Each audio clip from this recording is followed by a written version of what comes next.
Howdy, I'm Clint Walker and you're watching GVTV News.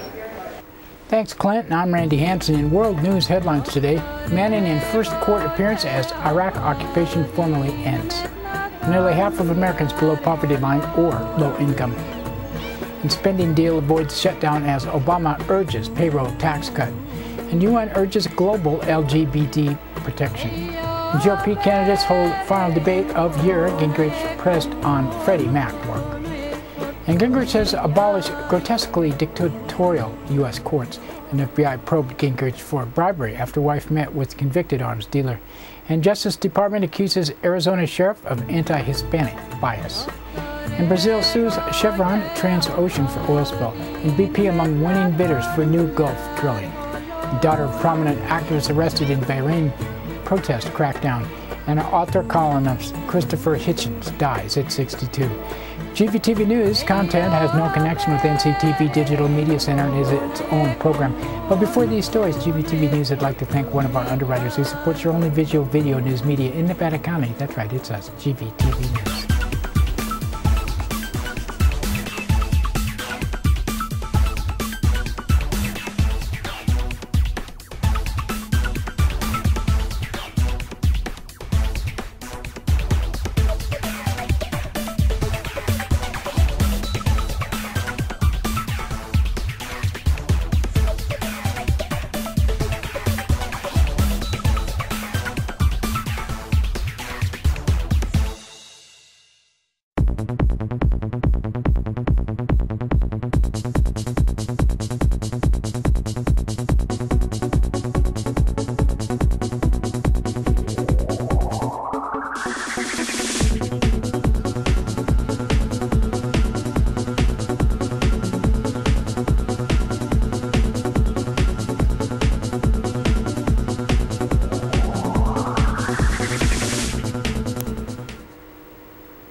In today's first world news story, alleged U.S. Army whistleblower Private Bradley Manning is scheduled to make his first court appearance after being held for more than a year and a half by the U.S. military. 23-year-old Manning is suspected of leaking hundreds of thousands of secret U.S. diplomat cables to the whistleblowing website WikiLeaks in the biggest leak of classified U.S. documents in history. Pre-trial hearing begins at Fort Meade in Maryland. The Bradley Manning Support Network has organized a protest outside the gates of Fort Meade in solidarity with the accused soldier. Manning's court appearance coincides with the completion of the U.S. military withdrawal from Iraq after an 8-year occupation. And new figures show hunger, poverty, and economic decline are increasing on record levels across the United States. Census Bureau reports nearly half of Americans have either fallen below the poverty line or are classified as under the category low income. Number of low income residents is 97.3 million, coupled with 49.1 poverty amount. Meanwhile, the U.S. Conference of Mayors reports all but 4 of the 29 major cities saw an increase in requests for emergency food assistance between 2010 and 2011. And on Capitol Hill, lawmakers have reached a deal for a $1 trillion spending measure that will avert government shutdown. The agreement comes amidst a continuing standoff over President Obama's call to extend the payroll tax holiday for tens of millions of workers. On Thursday, Obama said Congress should go on to recess until the impasse is resolved. He said Congress should not end and cannot go on vacation before... That's funny he said that. Go on vacation, they made sure that working families aren't seeing their taxes go up by $1,000. Well, whatever. The United Nations is urging governments worldwide to enact new protections for lesbian, gay, bisexual, and transgender peoples, repealing the discriminatory laws. It's the first official report of the issue. The United Nations says LGBT people face rampant discrimination and violence in all regions of the world, including attacks with a high degree of cruelty. On gay marriages, the United Nations also urges governments to ensure that all unmarried same-sex couples are treated the same way, entitled to the same benefits as unmarried opposite-sex couples. Republican presidential candidates squared off in a debate before the Iowa caucuses open in 2012 primaries earlier next month. Former House Speaker and newly resurgent frontrunner Newt Gingrich sparred with Michelle Bachmann over his lucrative work on behalf of the mortgage giant Freddie Mac. Gingrich has paid $1.6 million over 8 years, but denies he served as in a lobbying capacity. Bachmann asked him, "We can't have our nominee for the Republican Party, someone who continues to stand for Freddie Mac and Fannie Mae. They need to be shut down, not built up." And Gingrich replied, "Well, the easiest answer is that's just not true. What she just said is factually not true. I never lobbied under any circumstances. Never went in and suggested in any way we do this. In fact, I tried to defeat the Housing Act when Democrats were in charge of the House. If you go back and talk to the former Congressman Rick Lazio, he'll tell you that we were passed a housing reform while I was Speaker. I never at any time tried to slow down the Reform Act. In fact, helped to make him pass the Reform Bill. I think sometimes people ought to have facts before they make wild allegations." And in last night's Republican presidential debate, well, a couple nights ago, Newt Gingrich renewed his vow to dissolve courts and take action against judges who so-called activist decisions. And he said, "I warned them, you keep attacking the core base of American exceptionalism and you are going to find uprising against you, which will rebalance the judiciary. We have a balance of 3 branches. We do have a judiciary dictatorship in this world, in this country, and that's what the Federalist Papers promised us, and I would just like Jefferson, Jackson, Lincoln, FDR, and I would be prepared to take on the judiciary." Newt Gingrich is facing a new potential controversy in the disclosure of the FBI considering targeting him for bribery-related sting operation in the 90s. It emerged that the FBI investigated Newt Gingrich after an arms dealer claimed Gingrich's wife, Marianne Gingrich, had floated the idea of a $10 million bribe for his backing to lift the arms embargo on Iraq. Arms dealer Sarkis Zoghanahamalian, nicknamed the Merchant of Death, told, Marianne Gingrich has acknowledged meeting with him, but says that she was seeking investments for her employer at the time. The case proceeded into a full investigation, but was ultimately called off after agents determined there is no evidence Newt Gingrich was aware of the scheme. The Justice Department has issued scathing reports accusing a prominent Arizona sheriff of widespread discrimination and civil rights violations against Hispanics and unlawful retaliation against critics who spoke out in opposition. On Thursday, the federal investigators said Sheriff Joe Arpaio, or whatever how it is, of Maricopa County targeted Hispanic residents, illegally detaining and then denying them basic rights behind bars. Findings could subject Arpaio to court-ordered reforms. He is also currently under criminal investigation by a criminal jury in Phoenix. On the heels of the report, the U.S. Department of Homeland Security has announced it's cutting its ties with Arpaio and included the suspension of programs under which undocumented immigrants are handed over to federal authorities for deportation. The report comes at a time that Arpaio is recently facing growing calls to resign following mounting evidence his police department neglected scores of sex crimes. The Brazilian government has filed an $11 billion suit against oil giant Chevron as well as the drilling company Transocean over the offshore oil spill last month. Brazil says the spill leaked at least 2,400 barrels of oil. Chevron has admitted it caused the accident by wrongly estimated pressure and rock strength in the reservoir it was targeting. Brazilian prosecutors say they will seek a permanent ban on company's operations. A number of large oil firms have purchased new drilling leases in the Gulf of Mexico and the first such auction since the BP oil spill in April 2010. The firm ConocoPhillips was the highest bidder, paying more than $103.2 million to drill. BP also was winning bidder, paying $27 million. In Bahrain, government forces used tear gas and stun grenades Thursday to disperse a rally of hundreds of people protesting the Sunni monarchy. Among those detained was Zainab Akhawaja, the daughter of the leading Bahraini activist who was sentenced to life in prison following his arrest earlier this year. The crackdown on the protest comes just as the U.S. Senate Department's top human rights envoy, Michael Posner, visited Bahrain.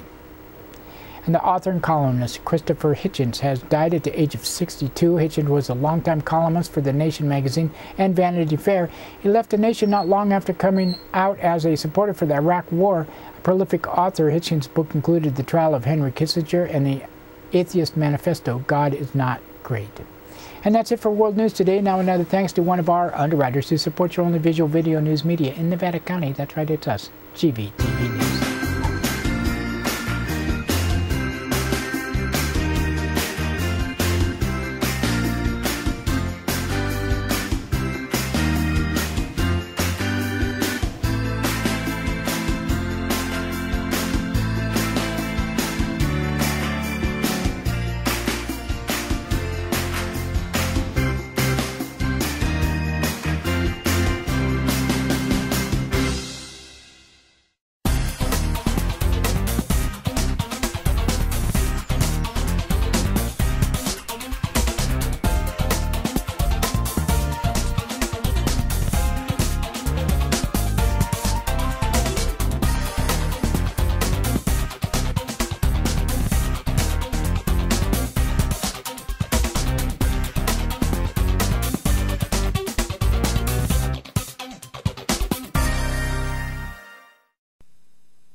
something happening here. But what it is ain't exactly clear. There's a man with a gun over there, telling me I got to beware. That's right, it's time for the police blotter, and pictures in the blotter not from these actual events but used for visual aid only. Grass Valley Police Department on 7:32 a.m. on Wednesday. A man from South Church Street reported he was going to hurt another man if something isn't done. He could not be located. At 9:15 a.m. a caller from 700 block of East Main Street reported receiving counterfeit money. And 11:56 a.m. a caller from 300 block of Buena Vista Street reported juveniles smoking marijuana. And 12:28 p.m. a caller from 500 block of Brighton Street reported vandalism to a vehicle's tires. At 12:30 p.m. a caller from 2000 block of Nevada City Highway reported 3 men looking in vehicles. And 6:01 p.m. a caller from 100 block of Neal Street reported a drunken woman with a quart of vodka who was arrested on suspicion of being drunk in public. And 6:41 p.m. a caller from Memorial Park reported 4 men in a physical fight who could not be located. At 9:58 p.m. a caller from 1200 block of East Main Street reported a man screaming and yelling. He had been taken to the hospital earlier for going through a plate glass window. He was arrested on suspicion of vandalism.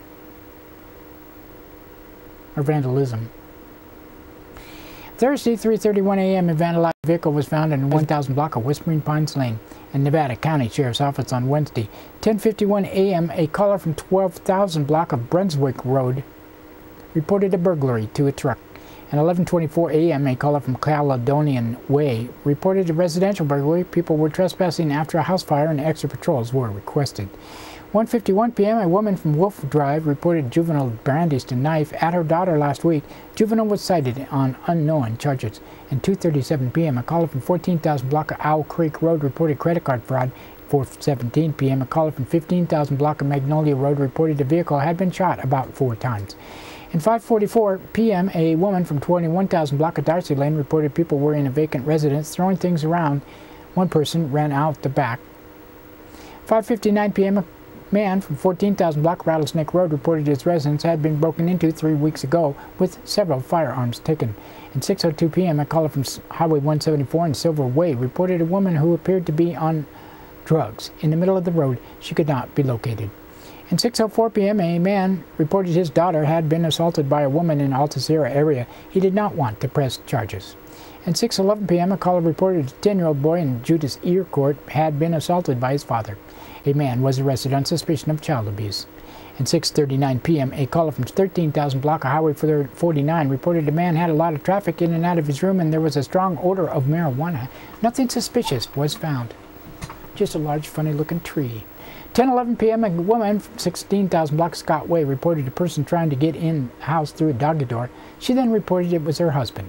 11:13 p.m. a woman from 21,000 block of Wits End reported a loud party with people who started yelling at her when she asked them to be quiet. And Nevada City Police Department on Wednesday at 1:32 p.m. a caller from 700 block of Nevada Street reported fraud. And 5:41 p.m. a caller from 700 block of Zion Street reported a man left the store with a full basket of groceries. And that's it for the police blotter. Now another thanks to one of our underwriters who supports your only visual video news media in Nevada County. That's right, it's us, GVTV News.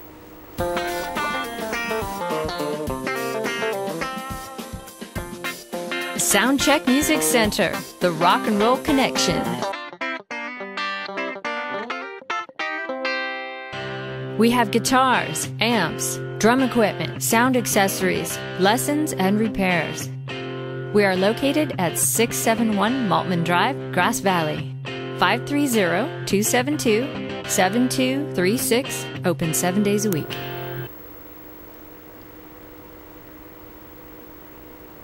In today's local news headlines, Alta Sierra man arrested on firearms charges. And child molest suspect pleads not guilty. And Grass Valley man arrested on drug weapons charges. And a woman reports assault and possible road rage incident. In our first story, written by Liz Keller of the Union, an Alta Sierra man was arrested after a short vehicle pursuit uncovered a number of guns in his vehicle, including a loaded Ruger. Grass Valley police officers were on the lookout for Jeffrey Wayne Whitaker, 35. After being notified he was possibly suicidal and was known to have firearms, said Captain Rex Marks. They initially searched for him in Highland Court. Then they spotted him on Idaho Maryland Road at about 7 p.m. Wednesday. After what Marks described as a short, slow-speed chase of about a half a mile, Whitaker was pulled over and was detained without incident. Officers found a loaded Ruger .44 caliber Magnum handgun in a holster in Whitaker's vehicle. They also found a 9mm handgun, 12-gauge shotgun in a trunk, and ammunition for 3 other weapons. Whitaker was arrested on suspicion of carrying a loaded firearm in a public place, carrying a concealed weapon on his person, and evading arrest. He was referred to mental health services and currently is being held in county jail in lieu of $12,800 bail. In another Liz Keller story, a Penn Valley man pleaded not guilty to multiple counts after being arrested last month on suspicion of child molestation. Kirk Ivan Goodman, 36, was arrested November 2nd after Nevada County Sheriff's deputies served a search warrant at his home and seized a number of items for evidence, including computers. Goodman pleaded not guilty in Nevada County Superior Court for sexual intercourse with a child aged 10 or younger, oral copulation with a child aged 10 or younger, continuous sexual abuse of a child younger than 14, and witness intimidation. Goodman remained in custody in lieu of a $500,000 bail and will next be in court on January 12th. In other court news, a Roseville man is considering a plea agreement in connection with October arrest for assault. Douglas Harold Hall, 30 years old, was arrested after allegedly assaulting a Nevada County woman and forcing her into his vehicle before she escaped. And a woman told deputies that the two began arguing at a residence on Cruz and Grade Road. When she tried to leave, Hall grabbed her by the hair and pulled her back in the residence. At one point, she said, Hall put a handgun to the woman's head and threatened to hit her with it. He then allegedly forced her into his vehicle and drove off, but she eventually was able to escape. Hall was arrested on suspicion of kidnapping, spousal abuse, assault with a firearm, making a criminal threat, false imprisonment, possession of drug paraphernalia, driving on a suspended license. He's being held of a $100,000 bail and will next be in court December 22nd. And a Grass Valley man ended up in county jail on multiple drug and weapons charges after being pulled over for a traffic violation on Wednesday. Nevada County Sheriff's deputy stopped Donald Gilbert Hundevat, 30, at 5 p.m. Sutton Way and Dorsey Drive. Nevada County Sheriff Keith Royal said a search uncovered methamphetamine, Dilaudid, synthetic morphine, meth pipes, syringes, brass knuckles, and a switchblade. Royal said Hundevat also allegedly had false registration papers. He was arrested on suspicion of possession of controlled substance, possession of drug paraphernalia, possession of a switchblade, dangerous weapon, false registration, a vehicle being under the control of controlled substance. These pictures are just pictures, not pictures of what they found. He was being held in county jail in lieu of a $15,000 bail. And in our last story, written by Liz Keller, other union authorities, well, second to last, authorities are investigating a bizarre incident in which an Alta Sierra woman reportedly was attacked without provocation by a man Tuesday night. 26-year-old woman who had not been identified called 911 just before 11 p.m. to report a possible road rage incident, according to dispatch reports. She told Nevada County Sheriff's deputies that a gold Saturn was tailgating her and she drove on Lawrence Way, then pulled around her and pulled over. The woman believed it was an acquaintance and pulled over as well, said Sheriff Keith Royal. The driver, described as a white man in his early 20s, yelled something at her before speeding off, clipping her side view mirror in the process. The woman, who was with a female friend, continued to drive to Alice Way and then noticed a red Honda Prelude driving up behind her. The driver forced her off the road, Royal said. He yanked her out of her vehicle, dragged her by her arms across the pavement on her knees. Male driver and female passenger were yelling at the victim, but she told deputies she did not know why. The man, described as being white in his early 20s, weighing about 170 pounds with dark hair, also kicked her passenger side door before fleeing, leaving a big dent. Royal urged anyone with information to call the Sheriff's Office 265-1471. That's 265-1471. It took little more than a week for Penn Valley couple to pick up decades of accumulated waste at the Grass Valley homeless camp. Task authorities had described as beyond the point of being cleaned by hand, requiring a coordinated effort. In total, 1.5 tons of waste was hauled from the encampment north of East Bennett Road, southeast of Railroad Avenue, said Steve Trotter, franchise owner of Junk King Waste Hauling. Trotter, who moved to Nevada County from San Jose in October, he decided to donate his new 18-yard dump truck, his employees' time, and to cover the dumping fee at the Nevada County Transfer Station Wednesday after he read about the efforts of Shane Slattery and Heather Giroux to clean the camp. I thought, wow, that's really amazing that that couple did on what they did on their own, Trotter added. The site, through private property, had reportedly been squatters' camps since at least the Great Depression, as noted in Juanita Brown's 1987 book, The Tale of Two Cities and a Train. Over the years, it has been raided and repopulated. Sanitation and environmental health hazard concerns at the encampment were raised at November 21st letter to local law enforcement by a former police officer. I just couldn't believe how much would be hauled out of there, Trotter said. It was easy to see why people would camp there. It's a beautiful sight when it's not covered in garbage. Wooded area is nestled behind nearby DeMartini's RV sales lot, which sells luxurious motorhomes for more than $100,000 off Idaho Maryland Road, within shouting distance from the people who have no homes at all. There's still plenty to be done, Slattery said of his and Giroux's plan to continue to clean out the western Nevada County homeless camps. They hope to get the bulk of heavily trashed encampments to a point of simple maintenance. Trotter, who helped truck out trash, is but one of the score of area residents supporting the efforts of Slattery and Giroux. Some offered to help bag trash, haul it away, cover gas or dumping charges, and even just to ensure the couple can afford food while they toil.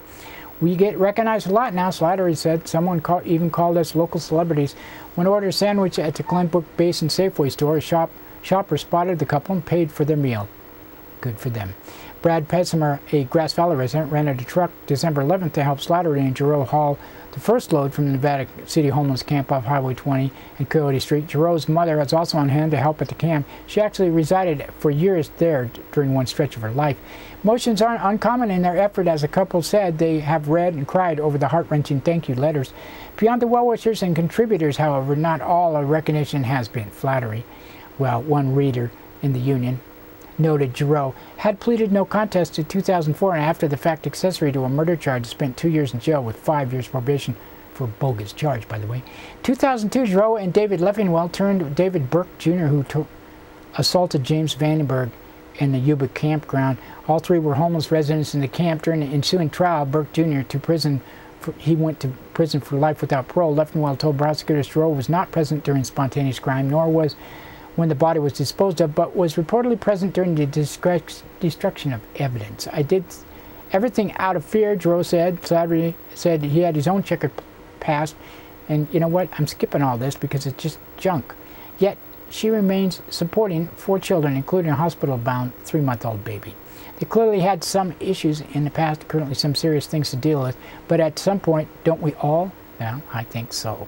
It's sad that people would only look back on the past and not look at what they're doing right now. But, you know, that's what happens when some people from the Union. Slattery and Giroux, I said, they are now sober, seldom miss church, said their efforts of cleaning up the trenches camps have been like therapy for them. I just want to say that they're heroes to us here at GVTV News. We want to keep doing this. I'm not going to stop doing what doing it no matter what, is what Giroux said. They said that they are getting positive feedback on persuading Coyote Street campers and others to maintain their sites after they've been cleaned up. Not all the waste is for the homeless campers, though, according to the Nevada City Councilwoman Renette Sinham. There's a lot of public dumping out there, she said. We can't only point the finger at homeless individuals living out there for these messes, which is true. Along with Nevada City resident Polly Mistron, Sinham said that she had a recent success in encouraging some Coyote campers to haul their personal trash out of the woods and down to the Nevada County's Consolidated Fire District not far away. You know, people should band together and help the guy that donated his dump truck out there and spend his own money to dump all that trash. Efforts like these of Giroux and Slattery are what are needed, Sinham said, to get results. That's the only way it's going to get done, Sinham said. If we want to improve our communities and our lives, there are things we have to do. And that's it for local news today. GVTV News thanks Amy Goodman, Union, and others for the sourcing of our news, and you for watching. Talk to you tomorrow, Tuesday. Christopher's Old World Deli and Catering Company has brought its delicious food and service downtown Grass Valley. You like desserts? They got them. You like international style lunches? They got them. Christopher's Deli and Catering for parties, get-togethers, weddings, or whatever. Open 7 days a week.